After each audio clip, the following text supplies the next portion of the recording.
Good lagoon, a beautiful place for you and me. Just kidding, it's your boy. It's your boy, Ethan, Uncle Stone here. Now, we coming at you with a new video, and this one is a story time, of course, but it's in public. So, yippee on my end. I gotta do this in front of people. Yippee-ki-yay. Anyway, watch this. With editing magic, I will appear sitting down over there. I gotta get my snap right, of course. That's the magic of it. How's that for magic? Anyway, today's book, Bakugan. 'Cause why not? Chapter 1. A Brawling Bully. Dan Kuso leaned back in his chair. His Bakugan, Drago, was perched on his desk in front of him. It was Saturday morning, and Dan was busy talking to his Bakugan friends. His whole life had changed that day. The Bakugan cards began to fall from the sky. Dan and his friends invented a game with the cards. Then one day, the game became real. Bakugan lived in another dimension called Vestroia. Not long ago, the wall between Vestroia and the human world was ripped apart. Now Dan's Dragonoid Bakugan was a real beast named Drago who could talk, think, and act on his own. Actually, Dan, I'm surprised Drago sticks with you, his friend Runo said. Her face appeared in the corner of Dan's screen via video cam, while images of Dan's other friends filled the remainder. I know how you two can be sometimes. Dan was insulted. Hey, like you're one to talk. You don't even know how to treat a Bakugan. Runo looked at the white and gold Bakugan in her palm. Oh yeah? We get along just fine, Dan. I must admit, she treats me rather well, Tigeria said. Runo smiled. Ah, isn't she a little cutie? Sorry to interrupt, piped up Mahrukin from the computer screen. The small boy had yellow hair and big eyeglasses. We need to focus on Masquerade. He threatens all of us with his scheme to steal our Bakugan. Dan knew Mahrukin was right. A mysterious mask caller called Masquerade was brawling kids all over town, and winning. He even played with a card that sent losing Bakugan into the terrible Doom Dimension. Both Dan and Runo had already faced Masquerade, and lost. But before he could start strategizing with his friends, he heard his mom's voice outside the door. Dad, are you in there? Dan didn't reply. She probably had some chores for him to do, and he had Bakugan business to take care of. His mom burst into the room. Dan, why didn't you answer me? Dan shrugged. Jesus, Mom, I didn't hear you. Well, I have a little job for you to do, she said. She held up a small grocery bag in her bag. A small grocery bag in her hand. But I'm busy right now, Dan protested. You're killing my chillin' time. I need you to scoot on over to the supermarket, Dan's mom said firmly. Grocery Town is having a sale on loin tips. Your favorite. She held up a flyer with pictures of chunks of juicy beef. Dan suddenly changed his mind. Aw, sweet. We haven't had those in months. Soon Dan was marching to Grocery Town, singing as he went. Loin tips, eat them up, yum. Inside Dan's pocket, Drago sighed. I will never understand humans. In another park, 3 boys huddled over a shady tree. It's pretty shady if you ask me. One of the boys held up a box full of Bakugan. The colorful Bakugan balls rolled around in the box. Whoa, cool, the other 2 boys said. Yeah, I'm pretty proud of myself, said the boy holding the Bakugan. Suddenly, a boy came out of nowhere and kicked the Bakugan out of his hand. What'd you do that for? The boy asked. The bully grinned. He had brown eyes and wavy hair. He wore sleeveless green vest and yellow pants. Maybe 'cause I like it, the bully replied. Besides, you're too young to be messing with balls. One of the boys made a fist, trying to look tough. "We're not too young," he said. "Why don't you beat it?" "No, you should beat it," the bully shouted back, lunging at them. The frightened younger boys scattered. "That's it. Run home to Mommy." Then he noticed something. A boy sat on a branch in the tree. He wore a blue mask over his eyes and a long white and purple coat. "What's up with the costume?" the bully asked. "My name is Masquerade," the stranger calmly replied. "That's nice. Who cares?" the bully shot back. Masquerade smiled like a snake ready to swallow a mouse. "It appears you think you're quite the Bakugan brawler. Are you willing to test your mettle?" "How did you know my name?" Tetsuya asked. Masquerade just smiled. "Well?" he asked. Tetsuya grinned. "Bring it." Masquerade jumped down from the tree. The two brawlers faced each other. Each one held up a Bakugan card. "Bakugan field open," they yelled. End of chapter 1. Let's go for some more editing magic, huh? Whoa! Even more magic. Along with the magic, someone told me to move. I can still see them, and I'm not moving. If they want to come over here and start something, they can, because I'll have it on video and you guys get to see.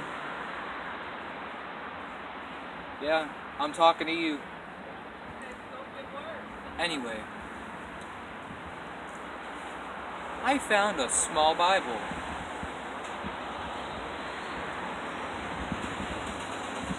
Let's read from this, shall we?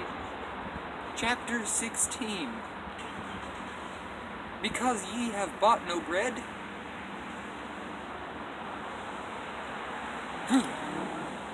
Chapter 16 mostly talks about bread.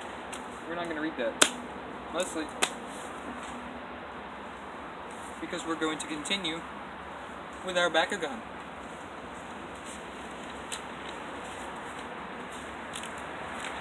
I'm going to read you guys one more chapter from our book of knowledge.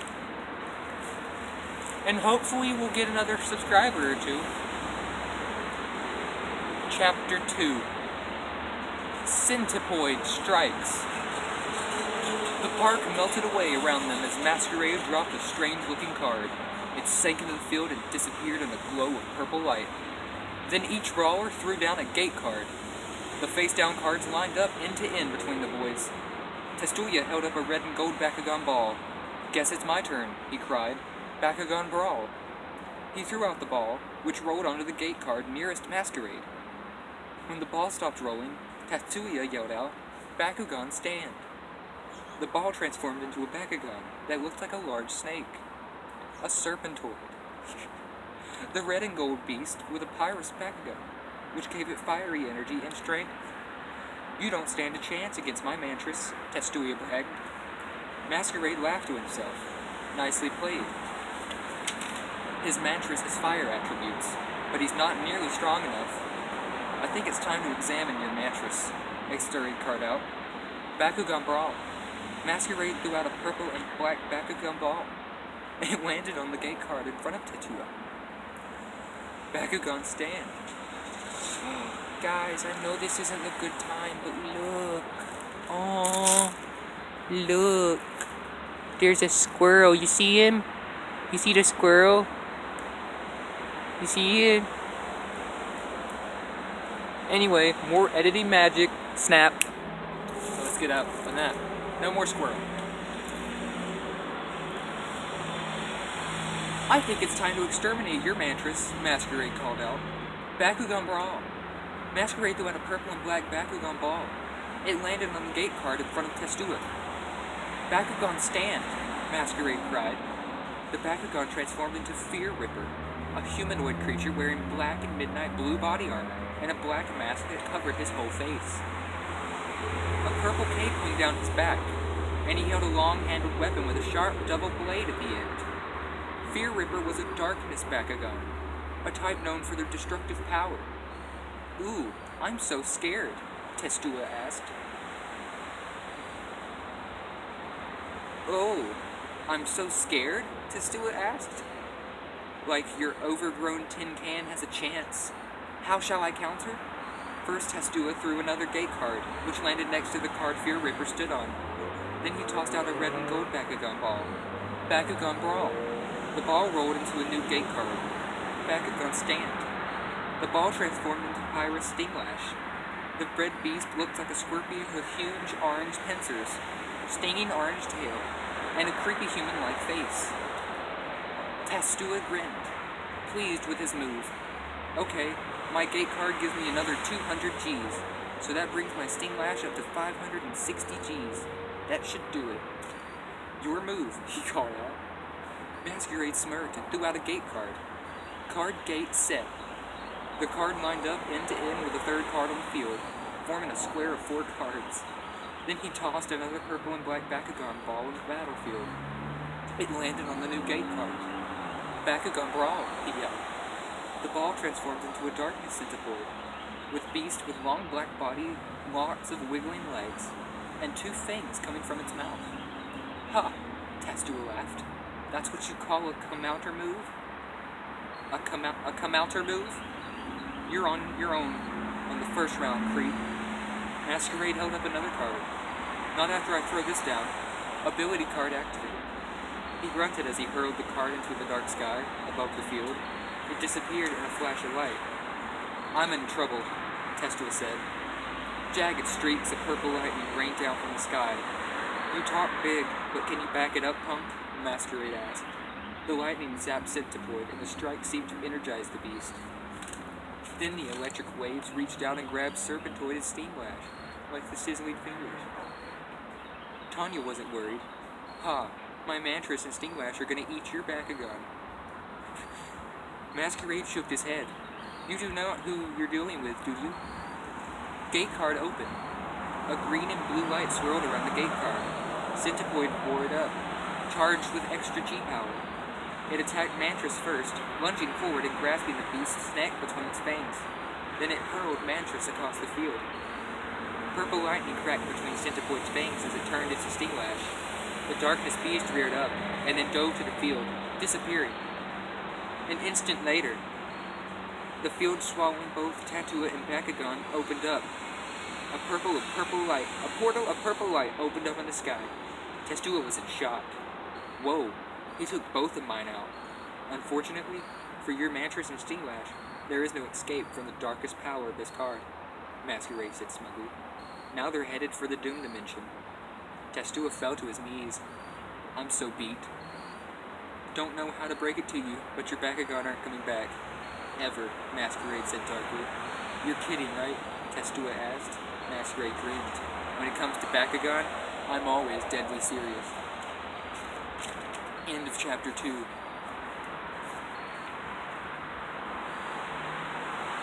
Give it a few minutes and we'll take up chapter 3 with a little bit more editing magic. A little bit more magic. Let's get on with chapter 3, shall we? Across town, Bruno Miziak sat at the corner of an empty restaurant. She wore her aqua blue hair in 2 ponytails. A pink pouch strapped around her waist held her Bakugan. Behind the counter, a man in an apron dried glasses with a towel. A plump woman with blue hair washed dishes in a sink. Why do I have to work here, Daddy? Bruno complained. Why? I hate being a waitress. It's like the most boring job in the whole world. Bruno's dad smiled warmly. Oh, come on, Bruno. Your mom and I love having you around. Whatever, Bruno said. But a girl can't get rich when this place is deserted. I call it a midday slump, Mr. Misaki said. Bruno's mom turned away from the tank. You should be very proud of your family's business, Bruno. Why, your father is constantly bragging about you. She mentioned to the restaurant walls, which were covered in pictures of Bruno. Bruno as a baby, Bruno in kindergarten, Bruno in the bathtub, Bruno riding her bike for the first time, her first day of school, her last day of school. Have a look around, dear. Your father's turned this place into a shrine for all his little princesses, she pointed out. Well, can a father be proud of his only daughter? Bruno asked. Bruno shook her head. I've got the freakiest parents on the planet. Mr. Misaki's changed the subject. Say, Bruno, see, we're a little slow around here. would you mind running an errand for me? Grocery Town is having a giant meat sale. If you go, just maybe I'll make you some liver kebabs. Bruno's green eyes lit up. Oh, I do adore liver kebabs. Soon she was marching towards Grocery Town, singing happily, I love liver kebabs, liver kebabs. At the same time, Dan marched into the market from the opposite direction. One tips, one tips. The two friends marched closer to each other with every step. Liver kebabs, liver kebabs. One tips. Slam! Bruno and Dan bumped into each other, obviously not hearing each other yell liver kebabs and loin tips. They both fell backwards, landing on their butts. This empty shopping bags were flying out of their hands. Bruno, Dan asked. Dan, asked Bruno, do you live around here? Yeah, Dan replied. How about you? I totally do. Just around the corner. Dan felt weird. It felt strange seeing Bruno in person. We never really met, he said. Bruno nodded. Yeah, finally, after taking online for such a long time. Dan smiled. So we could be neighbors or something. Bruno jumped to her feet excited. I got an idea, she said. She took a bakugan out of her pouch. Let's have a battle. You mean, like right here? Dan asked. No, silly. How about we meet later in the park? Dan stood up. Nah, I wouldn't want to take your bakugan. I'm a pretty good brawler. Well, catch you later. Dan picked up his shopping bag and walked off. Bruno was a little surprised. Did Dan really think he was too good to battle her? Then she noticed something on the ground. It looked like an orange wristwatch with a tiny screen instead of a clock face, but Bruno knew what it was. Dan dropped his Bakupod, Rhino realized. She picked it up. A tiny red mailbox appeared on the screen. Welcome, Dan, Dan's Bakupod said. He's got a message. Masquerade's face appeared on the screen next. Hello, Dan. Masquerade here with a little invitation for you. Meet me at the river this afternoon at 3 o'clock, and come alone if you know what's good for you. The screen went blank. I don't like that guy, Bruno fumed. Someone's gotta stop him. She clutched her fingers tightly around Dan's Baku balls, and that someone is gonna be me. End of chapter 3. There's only 3 chapters. This is like the first part. So, more magic.